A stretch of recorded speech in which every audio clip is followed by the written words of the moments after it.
రైతు బంధు రాలే, రైతు బంధు రాలే అని చెప్పేసి నెత్తి నోరు మొత్తుకొని బట్టలు చెప్పుకుంటున్నటువంటి పింకిలకు దీనికి సమాధానం చెప్పండి రవి.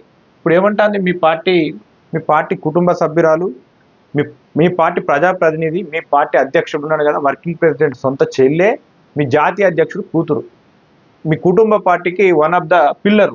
ఏం చెప్తా ఉన్నది?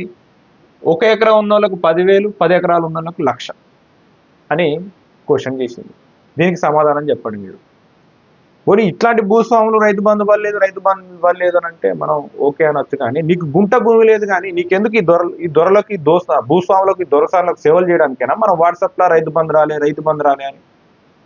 1,000 ఎకరాలు ఉన్నోడు, లక్షల రైతు బంధు తీసుకునేటోడు మంచిగా ఏసీ రూమ్లలో కార్లలో తిరుక్కుంటూ బిజినెస్లు దందాలు చేసుకుంటారు. వాడు ఇట్లా వాట్సాప్లో సోషల్ మీడియాలో ఉండి నాకు రైతు బంధు రాలేదంటావు. వీళ్ళే మాట్లాడతారు, ఈ దోసుకున్న ఈ దొరలే చెప్తాను ఈ పథకం ఎంతవరకు కరెక్ట్ అని చెప్పేసి. సరే, రైతు బంధు పథకం బాగానే ఉన్నది, మీరు ఒక 3 పర్యాయాలు లేటుగా వచ్చినందుకో లేకపోతే ఇయ్యనందుకో ఇంత బాగా మాట్లాడుతాను, గవర్నమెంట్ను దుమ్మెత్తి పోస్తా ఉన్నారు. పేదోనికి గత 10 ఏళ్లలో ఏ పథకం రాలేదు, మీరు ఏం చేశారు? పేదోని పట్ల మీ పార్టీ ఏ రకమైనటువంటి స్టాండ్ తీసుకున్నది? మీరేం మాట్లాడిల్లు అప్పుడు? ఈ దొరలు రైతు బంధు రాలే అని చెప్పేసి ఓట్ల కోసం రైతులు బిచ్చగాళ్ళని చేసి ఇప్పుడు ఇయ్యట్లేదు కదా అని చెప్పేసి మీరు గొగ్గోలు పెడతాను కదా.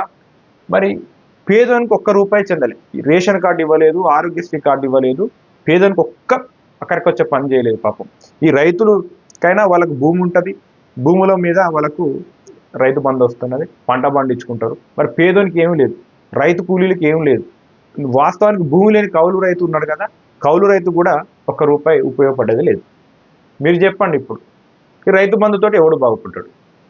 సరే, రైతు బంధు మంచి పథకమే ఇవ్వాలన్నారు కదా, మరి ఈ 10 ఏళ్ల నుంచి మీరు పేదోనికి ఒక్క పథకం కూడా చేరలేదు, కౌలు రైతు కూడా ₹1 కూడా చేరలేదు.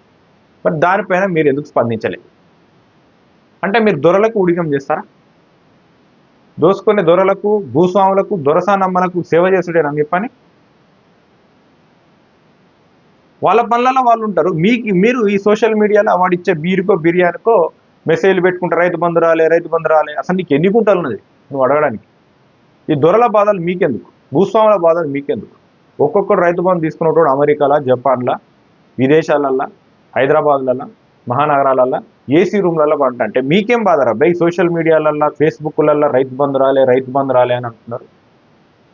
ఏం తెలంగాణలో ఈ రైతు బంధు రాన ముందుకు అంతవరకు రైతులు వ్యవసాయం చేయలేదా?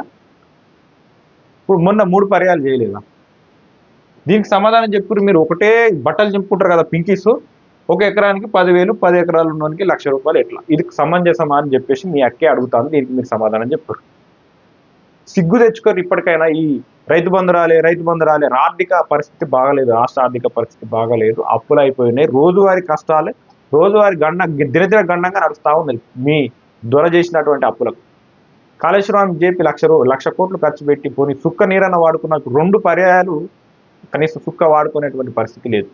మళ్ళీ దానికి సంవత్సరానికి 16,000 కోట్ల మిత్తిలు కట్టాల్సిన పరిస్థితి వస్తూ ఉంది. ఇట్లాంటి విధ్వంసం చేసినటువంటి మీ దొర కూతురే అడుగుతుంది, డైరెక్ట్ క్వశ్చన్ చేసింది. మీరు దీనికి ఏం సమాధానం చెప్తారు? అడుగురు మీ కేసీఆర్, లేకపోతే ఏమన్నా అడుగురు, ఇట్లెందుకు మాట్లాడినాం అక్క అని చెప్పేసి. మనం దొరలకు భూస్వాములకు ఊడిగం చేస్తాం కదా, మీరే ఇట్లా మాట్లాడితే ఎట్లా అని అడగండి.